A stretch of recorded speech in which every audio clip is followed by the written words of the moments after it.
You want answers? I think I'm entitled. You want answers? I want the truth! You can't handle the truth. Let me show in a parable to what extent our nature is enlightened or unenlightened. Envision human figures living in an underground cave with a long entrance across the whole width of the cave.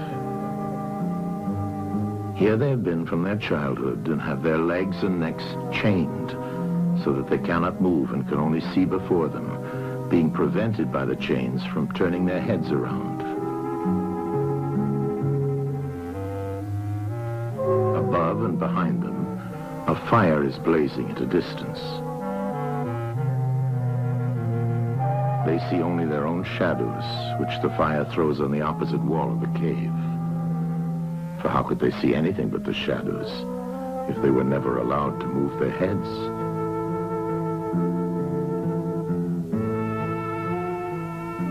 Between the fire and the prisoners, there is a raised way and a low wall built along the way like the screen which puppet players have in front of them, over which they show the puppets. Do you see men passing along the wall, carrying all sorts of articles which they hold projected above the wall? Statues of men and animals made of wood and stone and various materials? Of the objects which are being carried in like manner, they would only see the shadows. And if they were able to converse with one another, would they not suppose that they were naming what was actually before them?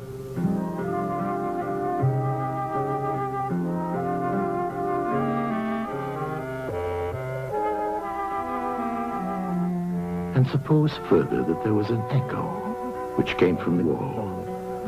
Would they not be sure to think when one of the passers-by spoke that the voice came from the passing shadows? To them, the truth would be literally nothing but the shadows of the images. And now look again and see what will naturally follow if one of the prisoners is released. At first, when he is liberated and compelled suddenly to stand up and turn his head round and look towards the light, all this would hurt him, and he would be much too dazzled to see distinctly those things whose shadows he had seen before. And then conceive someone saying to him that what he saw before was an illusion, but that now, when he's approaching nearer to reality and his eyes turn toward more real existence, he has a clearer vision. What will be his reply?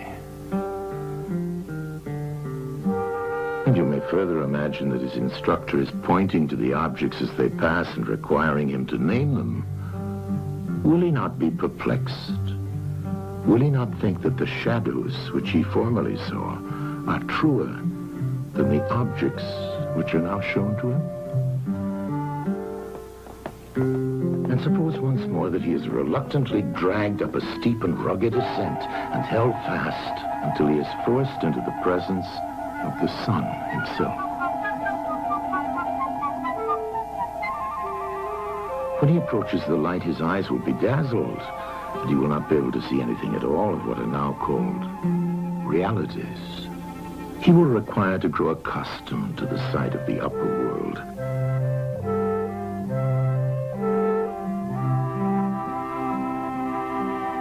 And first he will see the shadows best. Next, the reflections of objects in the water, and then the objects themselves. Then he will gaze upon the stars and the spangled heavens and the light of the moon. He will see the sky and the stars by night.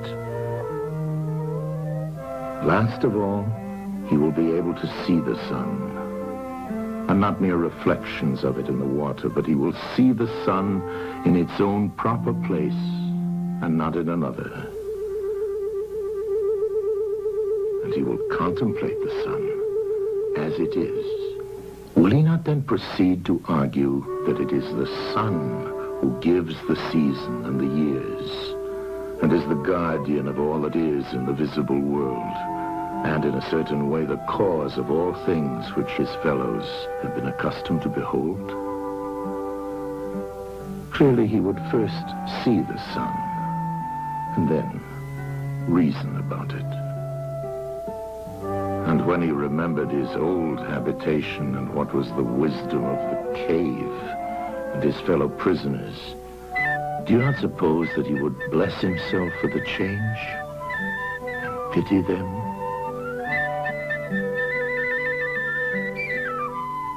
And if they were in the habit of conferring honors among themselves on those who were the quickest to observe the passing shadows, and to remark which of them went before and which followed after, and which were together, and who were therefore best able to draw conclusions as to the future,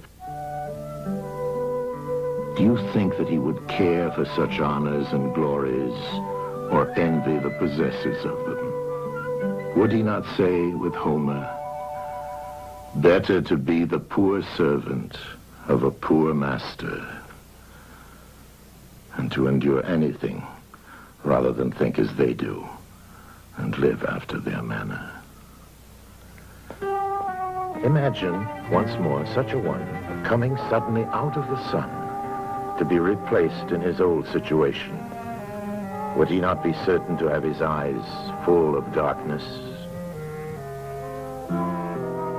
And if there were a contest of measuring the shadows, and he had to compete with the prisoners who had never moved out of the den, while his sight was still weak, and before his eyes had become steady, wouldn't they all laugh at him and say he had spoiled his eyesight by going up there, and that it was better not to even think of ascending?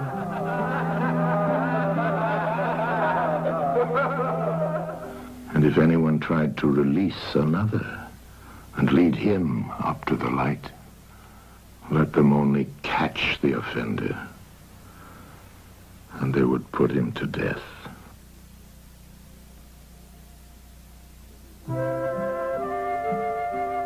It is the task of the enlightened not only to ascend to learning and to see the good, but to be willing to descend again to those prisoners and to share their troubles and their honors, whether they are worth having or not. And this they must do, even with the prospect of death. They shall give of their help to one another, wherever each class is able to help the community.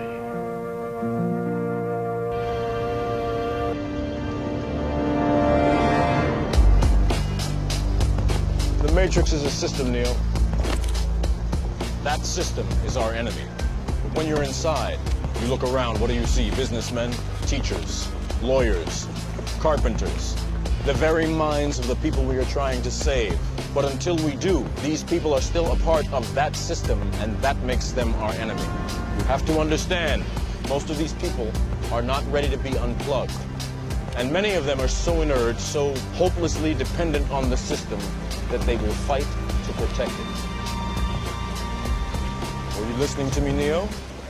Or were you looking at the woman in the red dress? I was... Look again. Freeze it.